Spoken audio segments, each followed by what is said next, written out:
kan ilmaa kan hafuura qulqulluu sadan waaqa tokkoo ameen.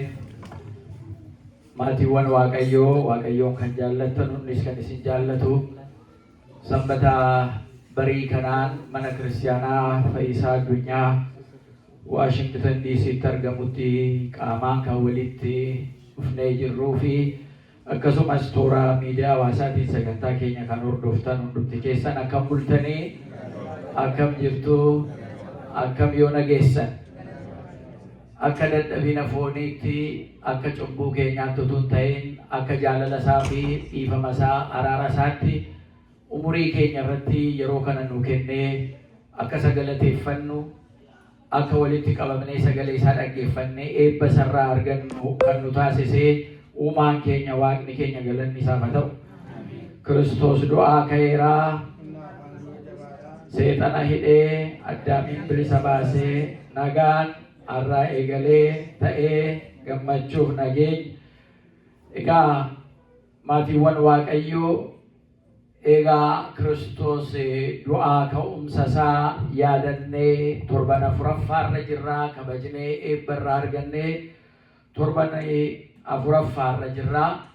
Inni kunis wangeelaa Luuqaas boqonnaa 24 lakkoofsa 36 mata duree godhanneetu waa'ee guyyaa har'aa akka amantaa ortodoksii keenyatti barumsa kallattii hundumaatiin barsiisamu keessatti waliin baran. Wangeela Luuqaas boqonnaa 24 lakkoofsa 36 irratti nagaan isiniif haa ta'uu kan jedhu jechatu jira. Jecha kana mata duree godhanna. Maal jedhaa? Nagaan isiniif haa ta'u. Nama gammachiisa. Nagaan isiniif haa ta'u. Mata duree barumsa keenyaatu isa kana. Keessumaa yeroo ammaa addunyaa dhumti nagaan seeraafamee yeroo jiru qalbiin namaa ilaalchi namaa dhibamee yagguu jiru yeroo kanaa sosocho'inaaf jijjiirama addunyaa keessa ariifachiisaan ta'aa jiru kanaan sammuun nama baay'ee dhiphachaa jira. Waraanni bakka adda addaatti geeffamaa jira. Namoonni mootummoonni aangoo qaban qabeenya qaban kallattii adda addaatiin nagaa buusna jedhanii ganamaa galgala dhamaa jiru. As immoo nuyi guyyaa sanbata har'aa nagaan isiniif haa ta'uu nuun jedha. Eenyutu kana jedha? Waaqayyo galanni isaaf haa ta'u. Akkuma addunyaan amma dhiphachaa jiru kana barattoonni gooftaa keenyaa Iyesuus Kiristoos dhiphatanii yeroo turanittiyyu jecha kana dhaga'an. Dhiphachuun duwwaa miti. Nama iyyuu sodaatanii qalbiin isaanii gaddee mana tokko keessatti walitti qabamanii balbala cufatanii bakka jiranitti. Sababni isaas gooftaan isaanii abdii inni jarri irra kaawwatan bakka jiranuu jireenya isaanii durii keessaa gara jireenya haaraatti kan jara waame. Seenaa isaanii isa durii achitti dhiisisee seenaa haaraa kan jalqabsiise, hojii haaraa kan jalqabsiise.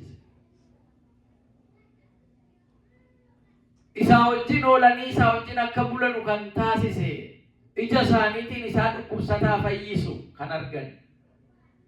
Jecha isaatiin hafuura amaalanni ari'atu arganii biyya isaaniitiifis saba isaaniitiifis abdii kan itti godhatan. Jecha isaatiinis haa ta'u hojii isaatiinis cubbuun tokkollee kan irraa hin argamne, yakki tokkollee kan irraa hin argamne Iyesuus Kiristoos du'uu isaatiin kan ka'e na'anii irrifatanii balbala isaanii cufanii mana keessatti walitti qabamanii turan. Wanti gaarummaan isaa walitti qabamuu isaanii inni dhiisna jechuudha. rakkinna jiraatu malee walitti dhufuu isaanii hin dhiisne. Rakkinna jiraatu malee walitti qabamuu sanaa waan inni jara barsiise sana hin dhiisne jechuudha. Laphee tokkoon ta'anii walitti qabamanii gadda isaanii gaddanii maal yaa Waaqa? Dhugaan eessa jirti? Haqni eessa jira? Nama qulqulluu ija keenya duratti fuudhanii ala fannisan, ala nu jalaa ajjeesan, ala garaatti jabaatan. Egaa barsiisaa keenya irratti eegammana garaa jabaatanii, eegammana murtiitti murteessanii, utuun immoo nu qabanii maal nu godhu? Barattoota isaa akkam taana? Inni nu leenjisee isa wajjin oollee isa wajjin bullee isarraa waa baay'ee barannee garuu isatti akkana garaa jabaatanii bakka inni Geetsemanii bakka inni halkanitti sana jara fuudhee dhaqee kadhannaadhaan cimaa ture. Jarri kadhannaadhaan cimuu dadhabanii ala Yesuus Kiristoos xoofoon kun narraa darbitu garuu akka fedhii koo duwwaa miti akkati jettetti jedhee yeroo ittiin dhiyaachuusee dabarfamee kennamuusaa ala yeroon akka dhiyaatte bareellee kadhatu isaa wajjin turanii.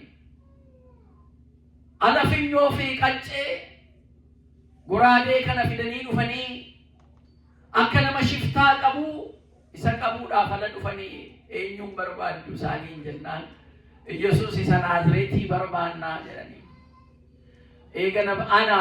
Eegana barbaadan ta'e jedhamoo dhiisaa jedheen jechuudha. Ana barbaaddu taanaan jaratti hin bu'inaa jedhe.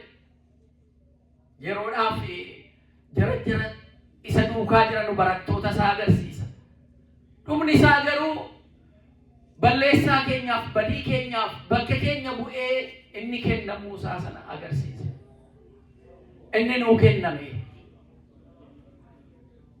badii kan balleesse utuu lafa jiru inni balleessaa hin qabaanne dabarfamee kenname. Isa kana arganiiru, isa kana qalbeeffataniiru, garuu immoo onneen arganne waa'ee isaa ba'anii lallabuudhaaf onneen arganne. Yesuus Kiristoos awwaalamuu isaa ajjeefamuuf awwaalamuu isaa arganii gatii jiranuuf gaddanii. Dubartoonni jaraa wajjin jiranus gara awwaalichaa dhaqanii kunoo awwaalli duwwaan tafee jira afaan isaa banee foon Yesuus Kiristoos achi keessa hin jiru. Dhagichis gangalateera.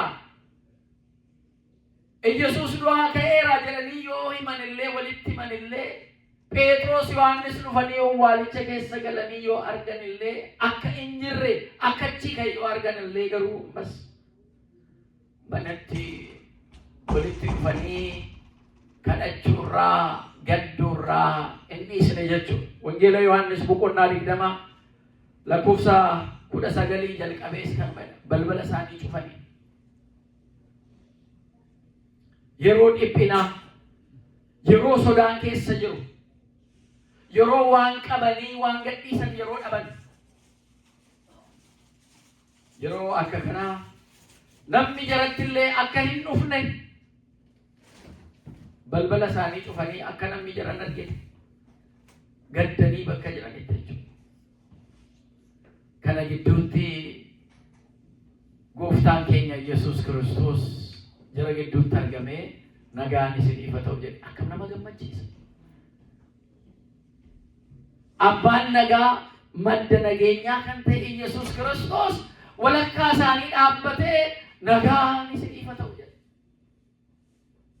Bakka isaanii buunee sammuu keenya yeroo jarri keessa turan dhiphina jarri keessa turan sanatti geessinee gadda jarri gaddaa jiraniif sodaa jarri keessa turan sana keessa of keenyee sagalee nagaan isiniif haa ta'u jedhe.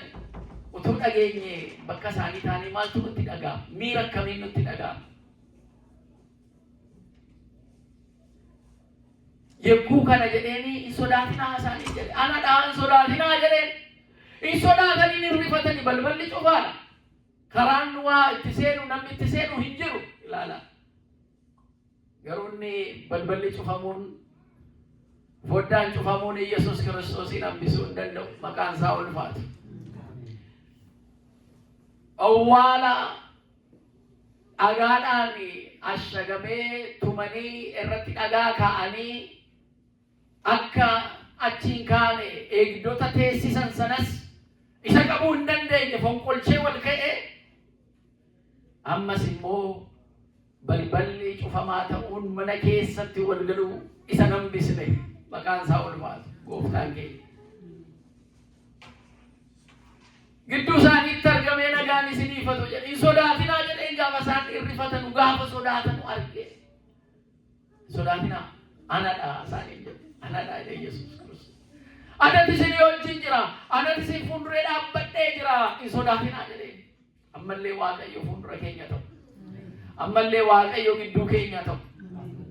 Waan garaa nu baasu, waan qalbii keenya gaddisiisu, waan mogolee keenya numusu waan baay'ee jiraachuu danda'a. Jira keenya jireenya dhuunfaa keenyaa kaasee amma jireenya walootti.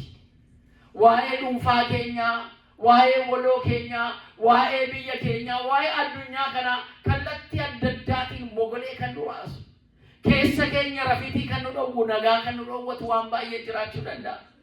Inni gidduu keenyatti nu argamee nagaan isiniif haa ta'u na jedhe. Inni madda dhugaa gatii ta'eedhaaf. Nagaan karaa adda addaatiin hin bu'ee yogguu jedhamu addunyaa kana irratti hin dhageenye. Nagaa akka Yesuus Kiristoosiin kana kan buuse garuu hin jiru. Innis tokko lama jennee sababa isaa ilaalla. Tokkoffaa barattoonni kun haala sodaa guutamanii sodaa keessa turan. Yesuus Kiristoos irraa adda ba'anii turan. Sodaan inni tokko Waaqarraa addaan ba'uudhaaf dhufa. Sodaan inni tokko Yesuus Kiristoos irraa addaan ba'uudhaan dhufa. Maddumti sodaa ala baay'ee madda amantii laafuu dhufa. Amantiidhaan ala laafu, ala qormaataan mo'amnu, ala Waaqayyo irraa fagaannu, Waaqayyoon wajjin hin jiru yoo ta'e sodaa keessa galla jechuudha. Waaqayyo nu gidduutti argamee sodaa nurraa fageessu. Qalbii keenya keessatti Waaqayyo waaqeffamee sodaa qalbii keenya irraa balleessu. Bakka Waaqayyo jiru sodaan hin jiru ka. Bakka Gooftaan keenya Yesuus jiru sodaan hin jiru. Ciminatu jira. Raafamuun hin jiru. Kanaaf Gooftaan keenya Yesuus Kiristoos nagaan isiniif haa ta'u. Hin sodaatinaa isaaniin jedhe. Sodaachuu isaanii arge. Anadhaa jedheen kan biraa waan arganitti fakkaatan jedhe. Ekeraa waan arganitti fakkaatan. Maaliif kan jarri sammuutti qabanii jiran? Isa wangeelaan gara fuulduraatti ba'anii lallabuuf dhugaa ba'uuf jiran du'aa ka'umsa isaa sana. Isa raajonni ragaa ba'an Museen barreesse. Faarfattoonni faarfannaa irratti Daawit kan inni barreesse san. Isa sammuutti jiran dhufne gatii ta'eedhaaf. Sammuun isaanii qalbii isaanii hin banamne gatii ta'eedhaaf gana. Jarri waa'ee awwaala sanaa duwwaa haasa'u. Yesuus Kiristoos hin sodaatinaa jedheen anadha. Ekeraas waan argitan miti. Kottaa ilaalaa kunoolaa harka koof miilla koosa waraaname fannoo irratti ilaalaa. Cinaacha koosa dheeboodhaanis waraaname ilaalaa ittiin jedhe. Ana akkan ta'e hubadhaa. Anuma madaa kooti wajjin kunoon ilaalaa jedheen. Lafa madaa'ee jiru kanaa wajjin ilaalaa jedhe. Ekeraan fooniif lafa hin qabu ittiin jedhe. Sodaanumaa fi rifannaa keessa immoo gammachuu jiraata hin gammadanii jedha. Waaqayyoof galanna ta'u. Waaqayyoo gadda keenyatti nu gammachisiisu, gadda nurraa fageessu. Sodaa isaanii rifannaa isaaniitiin nama akkana du'aa keessa immoo seenaa isaanii keessatti arganii hin beekan. Muuxannoo sanas hin qaban. Namni kanaan dura du'aa ka'eera jedhamus kan itti himame hin jiru. Yesuus Kiristoos isa jalqabaa du'ee du'a mo'atee ka'eedha. Maqaan isaa ulfaatu. Kanaaf kottaa ilaalaa madaa qaama kootii kottaa ilaalaatti jedhe. Nageenyi madaa keessaa argama jara keenya. Madaa'eetu nageenya sana fide Yesuus Kiristoos. Madaa malee nageenyi hin argamu. Hundumti keenya immoo madaa'uun nurra hin jiraatu jedheetu inni madaa keenya fudhateetu nu madaa'e. Dhiiga isaa nu lolaase galanni isaaf haa ta'u. Jaalala kanaa eessattuun argamu jechuudha. Kan amantaadhaan amma dhumaatti qulqullootas wareegamtootas cimse utuu seefii ilaalanuu mormi isaanii utuu jalarraa muramuu utuu sodaatiin gara fuuldureetti dhugaa kana ba'aa kan deemaniif jaalalli kun jabaa galeetu jechuudha. Sodaa irraa balleesse. Qulqulluun Phexros fannoo irratti gadi gombifamee akkanatti kan inni fannifamee jaalalli kun isaa galeetu boodatti jechuu dhiisuurraa jechuudha. Madaa kana argee jechuudha. Kaffaltii nageenya kanaaf ta'e argee jechuudha. Addunyaan amma hin qoosa. Nagaa buusnaa jedhamu addunyaan waraana walitti gaggeessee egaa daaraa buturoo wal godhee wal balleessee booda lakkii jara keenyaan ta'uuti nagaa buusaa jedhanu biliyoona meeqaa walitti facaasee daaraa wal godhee qabeenya walii mancaasee humna walii nama walii gafitee booda teenyaa haasofna jedha. Dhuguma nagaa buusu jennamee ala eegamu immoo deebi'ee nagaan sun hin boora. Negotiationii goonaa walitti dhufnee nagaa buusnaa waraana dhaabbisnaa jedhamanuma dhageenya. Waraanni garuu addunyaa kana irratti dhaabbatee hin beeku. Ati kan addunyaa kana haasoftaan yaada koo keessatti qalbii koo keessatti jireenya koo keessattuu waraana meeqatu jira waraana meeqa gaggeeffama kan jettan jiraachuu dandeessu dhugaadha. Jireenyumti namaayyuu diree waraanaati dhuunfaadhuma keessanii. Yaada fuurawwaa asiin jira. Yaadi foonii asiin jira. Sammuun keessan qalbiin keessan immoo asiin jira. Foon kanan hojjedha jedha. Hafuurri immoo kan hojjechuu hin qabduu jedhaan. Gidduu kanatti isinuu dhiphattu. Isa fagoo miti isuma dhuunfaa keenya. Namni kan foonii duwwaa miti. Namni kan hafuurawwaa duwwaa miti. Gati kana namni fooniin akka jiru kanatti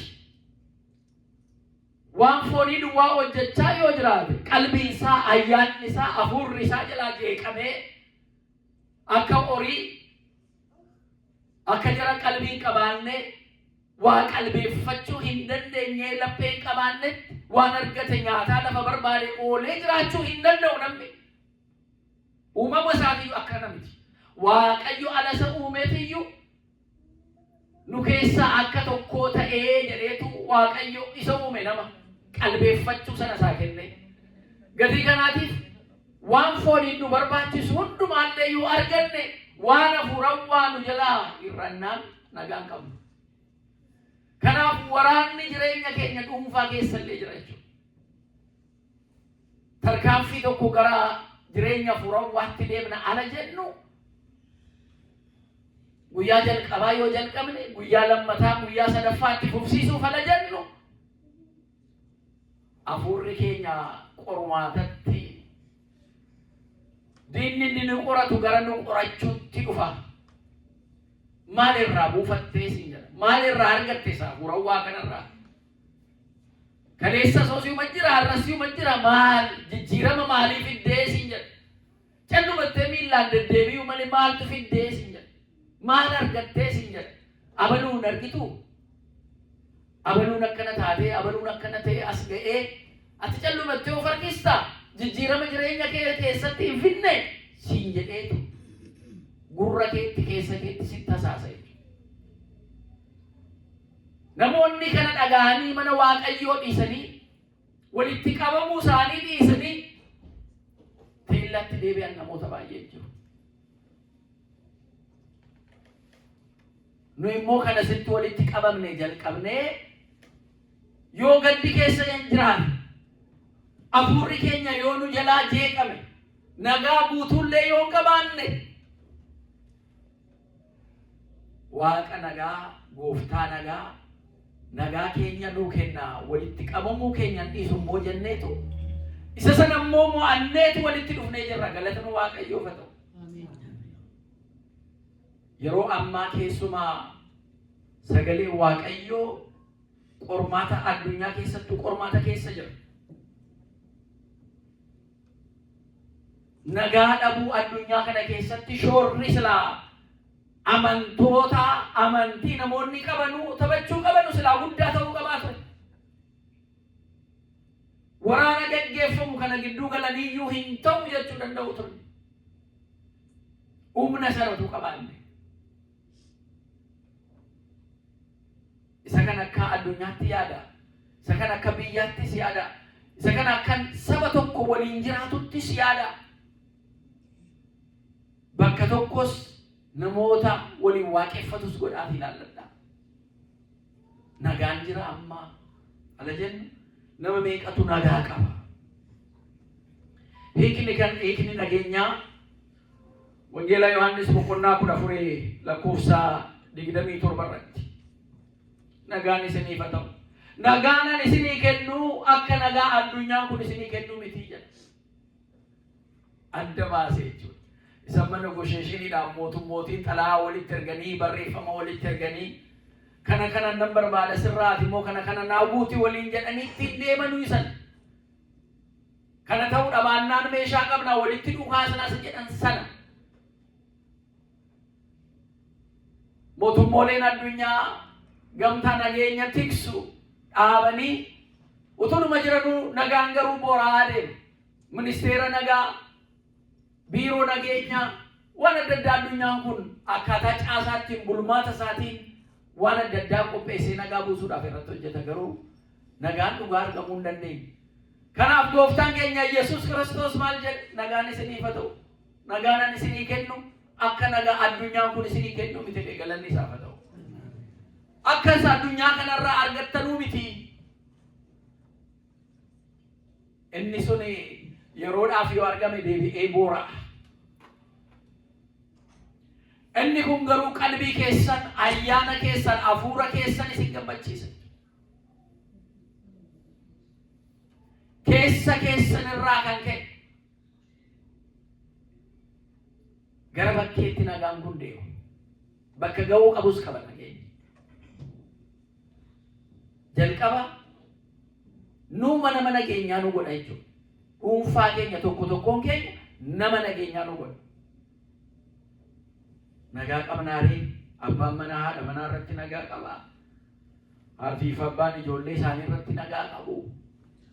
Namumti dhuunfaa immoo fuudhinis heeruminis kobaasaa jiraatus nagaa qaba. Ala jettan gaaffii guddaadha. Tokko kobaasaa isaa kan deemu jira. Tokko halkan rafee ichachaa kan bulu jira. Lola guddaa keessa kan bulu jira. Siree irra ciisa jedha, mana ciisaa mootiin jira jedha malee dafqeerraan ka'ee harki miilli isaa asii achi raafamee uffanni isaa irraa asii achi gaggalagalee kan nagaa dhabee bulu meeqa jira. Kan keenya maddi nageenya keenya waaqa keenya galanni isaaf haa ta'u. Isa kanaaf yoomiyyuu yoo ta'e gooftaan keenya Yesuus Kiristoos nageenyi inni nuu kennu isa nama sodaachisneedha. Hin sodaatinaa nuun jedhaa jalqaba jechuudha. Hin sodaatinaa. Nageenyi keenya immoo isuma anadha ekeraas miti kan argitani akkuma jedhe. Amma ayyaana isaatiin hafuura isaatiin nu wajjin jira. Jirri nageenya keessanitti dhabdan Waaqayyo nagaa isiniif haa kennu. Keessi keenya kan nu jala raasamee jiru sababa adda addaatiin waan dhageenyu irraan kan ka'e, waan arginu irraan kan ka'e, waan yaannu irraa kan ka'e nagaan keenya boora. Iji keenya, gurri keenya wanti nutti fidu bakkee irraa nagaa keenya booressuu danda'a. Qalbii keenya cabsuu danda'a. Nagaa keenya booressee sodaa keessa nu buusuu danda'a. Kanaaf ija keenyas gurra keenyas eeggachuun kan nurraa barbaachisu nageenyi keessa keenya kan boruufne jechuudha. Miilli keenya kunillee garan taanetti nu geessuu dandeessa. Bakka nageenyi hin jirre nu geessuu danda'a. Ba'uu galuu koo yaa Waaqayyo kan nu eegi jennee isa kadhannus kanaaf. Harki keenya kunillee waan hundumaa qabuu dandeessi. Waan hundumaan qabala jettu bakka nageenyi hin jirre qabdeetu abidda ofitti fiduu dandeessi jechuudha. Kanaaf nageenya keessa keenyaa eeguun barattoonni saayinsii nageenyaa kan jedhan maayinni sammuun namaa brain inni jennu qaama keenya keessaa isa laafaa waan laafaadha. Baay'ee laafaa kan ta'edha. Akka mukasisa jedhanii jechuudha. Waan qabatamu miti laafaa.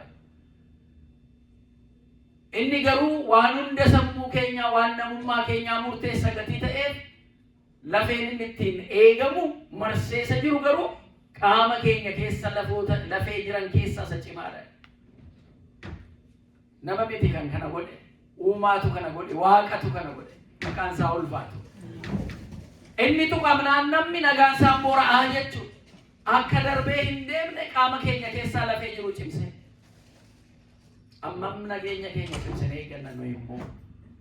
Eega Waaqayyo uumamaan akkana nu eege eeganu immoo namoota amantaa taanee Waaqayyootti amannee ammam cimsinee nageenya keenya kana itti fufsiisuudhaaf waan nurraa eegamu goona. Egaa hiikni nageenyaa Yesuus Kiristoos nageenyuma keenya. Isa kana baruun baay'ee barbaachisaadha. Namni Waaqayyoon hin qabne nageenya hin qabu. Nu immoo nama Waaqayyooti. Waaqayyoon qabna.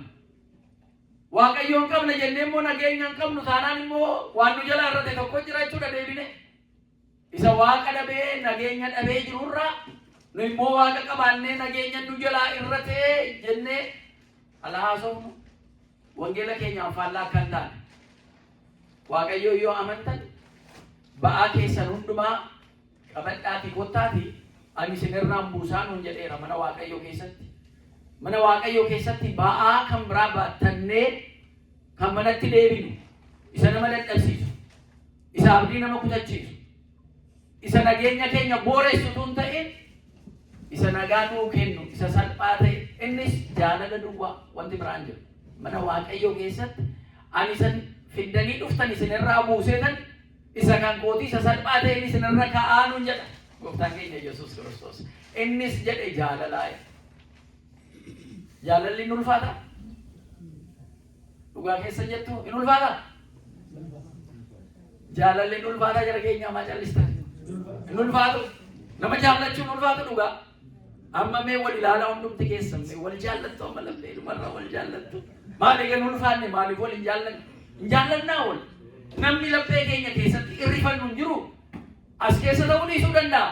Lafa hojii keenyaattis ala baanus ala gallus waan salphaa eegatee maa hin jaallannu. Maa wal hin jaallannu. Hirrina qabna. Kanaaf Yesuus Kiristoos ba'aa isa baattan sana isa addunyaan isinirra kaa'e sana isa mogolee isin cabsee irree keessan isin jala dhaqqabsiisaa jiru sana danda'a guddaa urgufadhaa jedhe mana Waaqayyootti urgufadhaa. Baasa salphaa ta'een isinirra gaala jedhu Waaqa keessan akka jaallattan nama immoo akka of jaallattanu sanatti akka jaallattan kanaan wangeelli guutuun isaa xumuramaa jedhe. Ajaja wangeelaa kanaan guutuu jedhe Waaqa jaallachuu, Waaqa waaqeffachuu, Waaqa baruu, Waaqa dursuu itti aanee waan Yesuus Kiristoos fannoo irratti nu kaffaltii kaffale sana yaadannee ani dhiigaan hin bitamee jira gatiin qabaa Waaqni koo anaa jedhee ilma isaa tokkicha abbaan ergee Yesuus Kiristoos immoo anaaf jedhee du'ee jennee nama gatiin itti kaffalame ta'uu keenya mirkaneeffachuu. Of jaallachuun ni jedhu kun of beeku. Nama gatiin itti ba'e ta'uu keenya baruu isuma gatiin itti ba'e kan ammoo obboleessa keessanis akkuma sanatti immoo jaallachuu isaafis jettanii abbaa tokko qabna isaafis du'eera jettanii wal jaallachuu jechuudha. Isa kana yoo goone nageenyi keenya yeroo hundumaa nu jalaa boora wajji. Inni kun salphaadha. Anaafuu ala naasaa ulatti salphata malee ala hojiirra oolu anatti ulfaachuu olattanii jara keenya. Garuu maaliif waliin jirra? Yoollee wanti kun ulfaataa fakkaate foon keenyatti akka kiristaanaatti akka dhugaboota isaatti balbala cufannee mana tokko keessa taa'uun keenya isa nutti ulfaate nurraa salphisaa jechuudha. Galanni isaaf haa ta'u. Inni nu barbaadu gooftaan keenyas dhufee isa nu jalaa irratti nagaan isiniif haa ta'u nuun jedhaa jechuudha. Abdii kunnee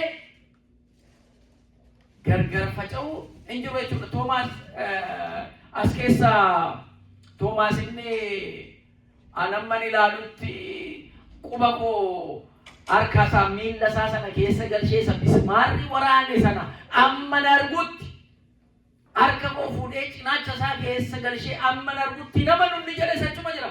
Yihuudaa duwwaatachi keessa hin jiru. Nama gaddisiisa Yihuudaa. Mana cufame sana keessa hin jiru. Jara wajjin ture ilaala. Yihuudaan garuu achi keessa hin jiru. Yihuudaan qarshii 30 dabarsee isaa Yesuus Kiristoosin gurgureedha. Walii wajjin olii wajjin bulee lafa barsiisaan isaa gooftaan isaa oolu argee lafa inni bulu argee kallattiin inni deemu yeroo hundumaa ilaalee basaasee jechuudha. Basaastuu danna jechuudha. Basaasee dabarsee edaanni gooftaa miti kan inni jaallatu inni ganzaba sana jaallata. Yoon dabarsee barsiisaa kana sinii kenne sin maal naa kennitu jedhee jara diinaa wajjin dhaqee mari'atee Fariisota sana wajjin luboota Ayuudota sana wajjin mari'atee Yesuus Kiristoosin dabarsee kenne. Waan isa irratti ta'e immoo yommuu argu nama qulqulluu dabarsee kennuu isaa immoo yommuu argu hin gubate keessi isaa. Hin boo'ee gadde. Ganzaba fudhate sanayyuu waan karoorfate sanarra oolchine. Hin boo'ee hin gadde. Abbootiin keenya koomentarii irratti andumtaa isa jedhamu sana irratti maal jedhani? Anis waan hin barbaade qarshii koo eegan argadhe. Innis immoo gooftaadha jira miliqee ba'uu danda'a. Kanumaan attaaffaanee 0-0 ta'a. Anis ganzaba koo na fudhadha. Anis harkaa miliqee ba'a. Kati kanaatiif anis fedhii koo nan guuttadha jedhee yaadee ture Yihuudaanii jedhu. Garuu sababa ta'e dabarfamee nuu kennamuudhaaf jechuudha. Akkaataa jarri halkan sana ittiin qaban, akkaataa jarri itti garafan, akkaataa jarri lafatti itti uffisan, akkaataa jarri lafarra harkisan, gidiira sana hundumaa nama qulqulluu kanarratti ala godhanu fagaatee ilaalee dhagee. Kunoo birrii keessa jedhee qarshiin isin naa kennitan qarshiin 30 kun kunooti laa fudhadhaa. Annama qulqulluun dabarsee isinitti kennee jedhee. Eega birrii keenya arganne namicha gadhiisu jedhee yaade jarri. Eega birrii isaanii kenneefi Yesuus Kiristoosin hin gadhiisu jedhee yaade. Jarri immoo kana caala maal jedhan? Ati akka barbaadde birrii deebisuu dandeessaa, qarshii kana deebisuu dandeessaa. Nu waan barbaanne arganne jedhaniitu nama qulqulluun kun harka Yihuudaatiin dabarfamee kenname. Nagaasaa dhabe. Lubbuu isaa ofiin of balleesse. Amma ofiin of balleessuutti ga'e jechuudha. Maaliif nama qulqulluu dhiiga qulqulluu dabarsee gatii kenneef jechuudha. Inni hin turre mana cufamaa sana keessa bakka barattoonni isaa jiran bakka nagaan isiniif haa ta'u jedhamu sana keessa Yihuudaan hin turre jechuudha.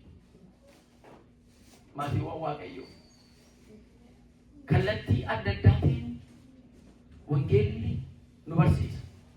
Wangeela irratti waan barreeffamee jiru immoo arguma waan jireenya keenya keessatti ta'aa jiru wajjin walitti finnee ilaaluu dhabaannaanis faayidaa hin qabu. Hundumti keenya immoo kan walitti dhufne harka wal qabanneetu mootummaa Waaqayyoodhaan walitti dhufne. Dhumni isaa walitti dhufeenyi keenya kun ganamaan yeroodhaan dhufnee kan wal argannu. Hojii hafuuraa waa kan hojjennu inni faarfatu kan faarfatu. Inni keessummaa keessummeessu kan keessummeessu inni ganama dhufee bariidhaan dhufee seetaappi godhee waan kana nuu mijeessu kan kana godhu. Faarfattoonni yeroo keessa maatii irraa ijoollee irraa fudhatanii kan qorattanii kan fiddanii nuu dhiyeessitan. Bulchiisni sadarkaa adda addaa kan halkanii guyyaa akkaataa itti fooyya'u bulchiisni kun akkaataa uummanni keenya itti baay'atu akkaataa lafti itti waaqeffannu kun kana caalaatti haala ta'een akkaataa itti fooyya'u kan jedhamu yaadi kan ka'u kun hundumtuu walitti dhufeenya kan amma hin dhaabneetti jechuudha. Amma walitti dhufnee jirru kanatti jechuudha. Isa kana keessa gaddi jiraachuu danda'a. Namni gaddu jiraachuu danda'a. Garuu dhugaa irratti hundaa'a jechuudha. Yesuus Kiristoos dhugaa gatii ta'eef. Madaan isaa sun waan nutti himu qaba. Dhugaadhaaf waan kaffalameef. Yihudaa ammanni ofirratti du'a murteessutti kan isa geessise Yesuus Kiristoos dhugaadhaa gatii ta'eedhaaf. Madaan isaa sun mallattoo nageenya keenyaa gatii ta'eedhaaf. Nagaa Yesuus Kiristoos nu kenne nagaa addunyaan nu kennu wajjin tokko miti jechuudha. Kanaaf jireenya keenya keessatti nagaa Waaqayyoo kana eegnee jiraachuudhaaf al tokko maal jedhama? Gaafa waliin jiraachuu namaa wajjin jiraachuuf deemtu keessi kee nageenyi keessi jalaa boora'uu danda'a kan jedhan namoonni baay'ee akkamitti nageenya keessa kee teeksifattee jiraattaadha jedhamu.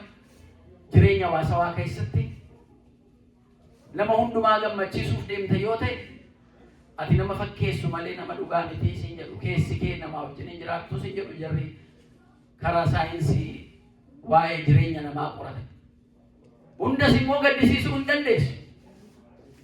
Kana keessatti garuu akkamitti nageenya kee eegsifattee teessaa? Atituu nagaan qabaatiin immoo sakaanii nagaa kennuu hin dandeessu.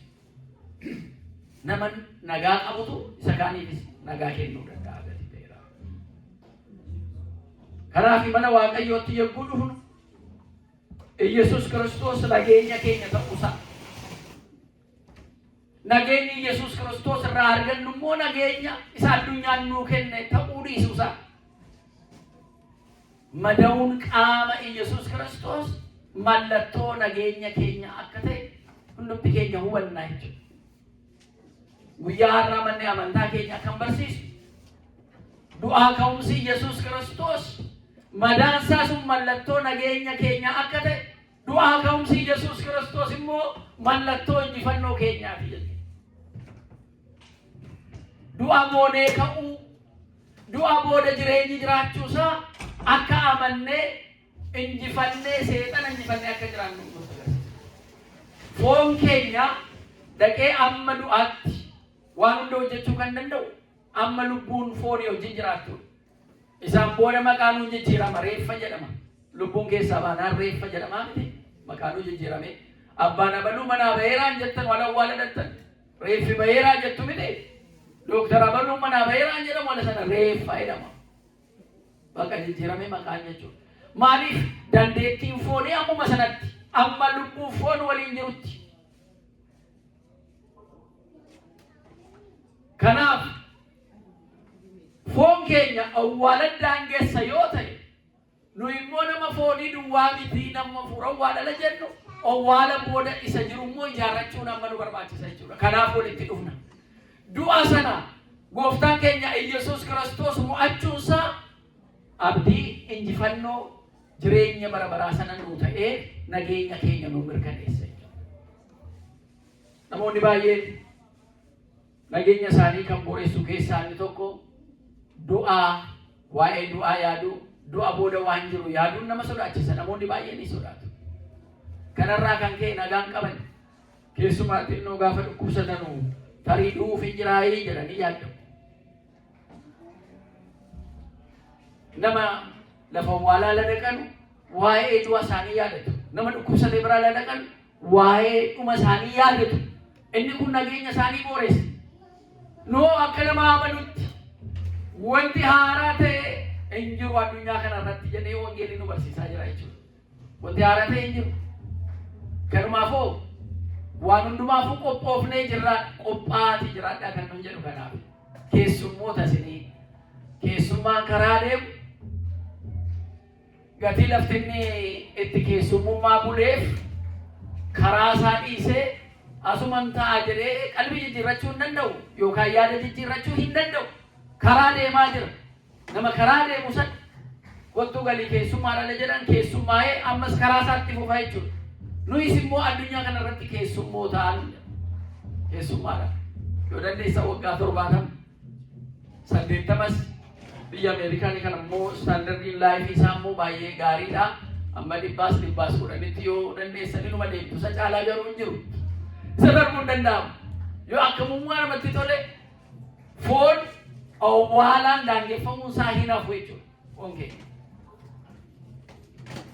Kanaaf isa booda jiru du'aa ka'umsa gooftaa Yesuus Kiristoos wajjin walitti qabatee kan amma Hafuurri Qulqulluu ba'utti Phenxeqoostee yookaan guyyaa 50 jedhamutti kan barsiisamu abdii du'aa ka'umsaa injifannoo isa ta'e kan olii dhageenye duwwaa miti. Isa kaanis dhaggeeffachisiisnee abdii itti horuun barbaachisaa gatii ta'edhaaf. Kana duwwaas miti. Nageenyi isiniif haa ta'u eega jedhee booda ajaja kenneefii jira gooftaan keenya Yesuus Kiristoos. Ajaja jaraa kenna. Ba'anii jara nagaan qabaanneef nagaa akka lallabanuuf jechuudha. Gatii kanaaf nagaa namni qabu nagaa sana of keessatti duwwaa qabatee afatuun ta'in isa kaaniifis gaggeessuu, isa kaaniifis kennu, nagaa kana babal'isu, baay'isuun nu barbaachisa jira. As keessatti nagaa baay'isna. Hawaasa keenya keessatti nagaa baay'isna. Biyya keenyatti nagaa baay'isna. Addunyaa kanarratti nagaa baay'isna jechuudha. Kana nurraa eegamu. Anumti duwwaan nagaan qaba jennee inni kaan akka barbaade haa ta'u jechuu hin dandeenyu jechuudha. Maaliif nagaa gaafa waaqarraa argannu nagaa waaqarraa arganne sun dhaamsa qaba. Dhaamsi kun immoo nagaa kana isa kaaniinis ga'uun nurraa eegama jechuudha. Isa kanas akka hin irraanfanneef kanaaf namoonni nagaa buusan ijoollee Waaqayyoo jedhamuu jedhamee kan caqasamee jiru kanaaf jarri nagaa buusan akka hawaasa keenyatti aadaa hawaasa keenyatti akka nagaan badhaadhina nagaan badhaadha horiin nagaadha qe'een nagaadha maasiin nagaadha ollaan nagaadha wal gaafata waa hundumaa nagaadha jedhee gaafata.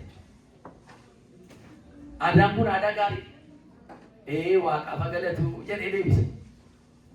Waaqaaf galatu. Durse Waaqayyo jechuudha. Nagaa sana irratti Waaqayyo durse. Gatiin meeshaa hidhadhee jiruuf hin jenne. Gatiin halkan taa'ee bulee eegee fi nagaa godhadhee hin jenne. Waaqaaf galatu.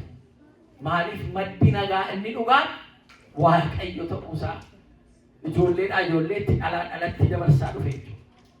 Sabni keenya. Akka biyyaatti immoo ala haasofnu nagaan madaa qaba. Kan Yesuus Kiristoos madaa isaa fannoo irratti nutti agarsiise madaan kun nagaa buusuudhaaf isiniif jedheetu nu jedhee nutti agarsiise. Akka biyyaatti daa'imman akka hin miidhamne, dubartoonni jarri humna hin qabaanne, maanguddoonni akka hin miidhamne, dargaggeessi inni humna qabu isa humna hin qabne akka hin dhiibne. Diinni alagaan daangaa cabsee dhufee qe'ee namaa nageenya kan booressine nagaan ba'anii nagaan galuudhaaf kan lubbuu isaanii wareeguuf qophaa'antu jiru jechuudha. Kan uummata sana tiksantu jira jechuudha. Jarri kun immoo professional ta'anii nagaa sana tiksuudhaaf waan hamaa yoo dhufe irraa ittisuudhaaf kan qophaa'anii jechuudha. Amma nuyi mana kana keessatti mana Waaqayyoo kana keessatti akkanaan taanee kan barannu siistemni naannoo keenya jiru hundumtuu nagaa gatii ta'edhaaf. Maaliif hojii keenyarraa waan argannurraa taaksii kan kaffallu mootummaan taaksii keenya walitti qaburraa immoo nageenya keenya eegsisaa jechuudha. Nageenya sana eegameen bakka deemnu hundumatti bakka waaqeffannus bakka hojjennu hundumattis nagaan akka hin borofne guyyaa 7 sa'aatii 24 ija buufataniitu amma danda'anii eegu jechuudha. Kanuma keessallee nagaan hin bora. Haa ta'u malee nageenyuma qaama keenyaa kanallee eegsisuuf halkanii guyyaa wareegamas kan kaffalantu jiru jechuudha. Lubbuu isaanii nu eegsuuf nu tiksuudhaaf kan wareegamantu jiru jechuudha. Nagaan gatii kaffaltii qaba. Wareegama qaba. Karaa kiristinnaatiin Yesuus Kiristoos nuu kaffaleera. Akka sabaatti akka biyyaatti akka kiristiinaatti akka immoo walitti mana kiristiyaanaa fayyisaa addunyaa walitti dhufnee jirrutti akkaataa jirru kanaan immoo wareegama kaffallu jira jechuudha. Tokkoffaan dhuunfaa keenyaafis tokkummaa keenya walooma keenya kanaafis biyya keenyaafis addunyaa kanaafis inni jalqabaa namni nagaa qabu cimsee waaqa isaa kadhachuu. Cimsee waaqa isaa kadhachuu. Kana gochaa jirraa cimsinee waaqa keenya kadhachaa jirraa. Jabaadhaatii kadhadhaa nuun jedha. Cimsinee kadhachaa yoo hin jiraanne guyyaa nutti tole tokkoon kadhannaa guyyaa tokkoon dhaabbisnaa guyyaa keessi keenya immoo gaddee kallattiin keenya hundumaa qormaan nutti cime jilgeenfannee waaqa kadhannee yeroo kaan immoo itti dhiisnee iyyuu waan deemnu yoo ta'e ammallee waan hir'isnuu qabnaa jechuudha.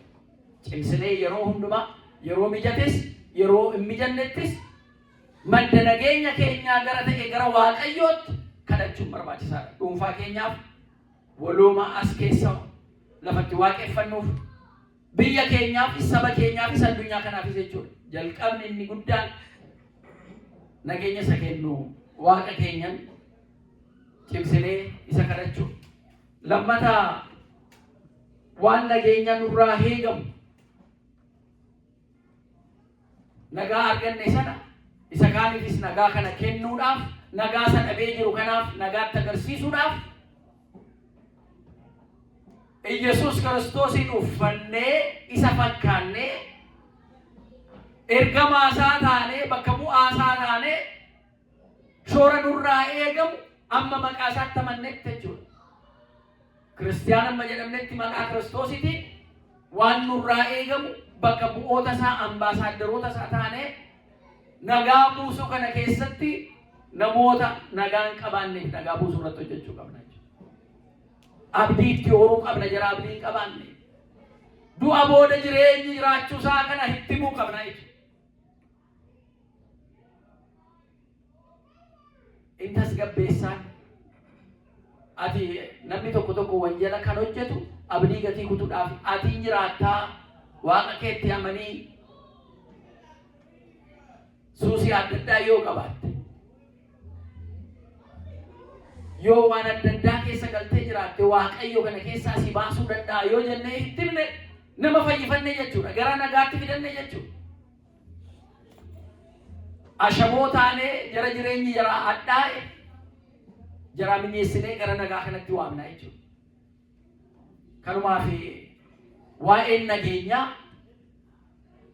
addunyaan kun isa kennu tun ta'e isa yeroodhaaf dhufee deebi'ee boora'u tun ta'e isa Kiristoos nu kennu isa humaan keenya nu kennu nagaan isiniif haa ta'u isa nuun jedhu isa immoo balballi cufame kan isa gabuu hin dandeenye lapheen gadde kan isa deebisuu hin dandeenye sammuun shakke boodatti isa deebisuu kan hin dandeenye gidduu keenyatti argamee nagaan isiniif haa ta'u inni nuuna jedhu.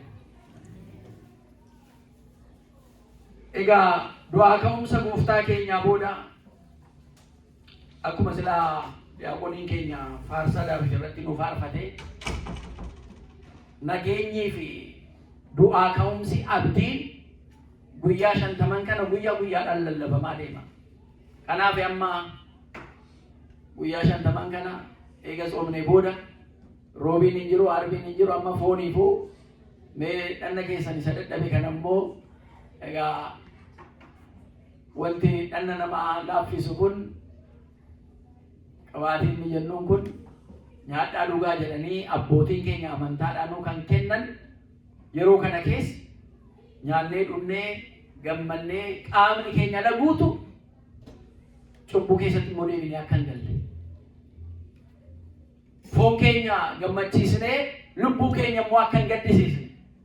Isa darbee guyyaa 55 waa'ee lubbuu keenyaa yaadnee Soomaan qaama keenya dadhabsiisnee gatii turreef amma immoo qaamni keessan nyaatu nuun jedhanii seera kaa'anii jiran. Nyaadhaa dhugaa. Garuu soomni ni kamne jira. Cubbuu irratti soomni ni kamu. Yeroo hundumaa cubbuu irraa of eeggachuu jechuudha.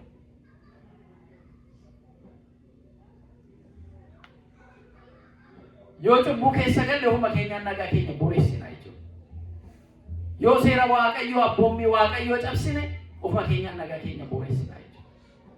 Gatii kanaatiif madda dhugaa kan ta'e, madda nageenyaa kan ta'e, madda haqaa kan ta'e Gooftaa keenya Yesuus Kiristoos an nagaan akkuma nuun jedhe nagaa isaa nuu kennee jira. Nagaan isiniif haa ta'u nuun jedheeti jira. Amma dhumaatti nagaa sarraa maddu kanaan jabaannee akka jiraannu Waaqayyo hunda keenya nu gargaaru. Biyya keenya biyya keessa jirru kanas mana kiristaanaa Fayyisaa addunyaa keenyas kan keenya waan jennu hundumaa Waaqayyo nagaa irra buusu. Nagaan isaa hunda keenya wajjiniin haa ta'u.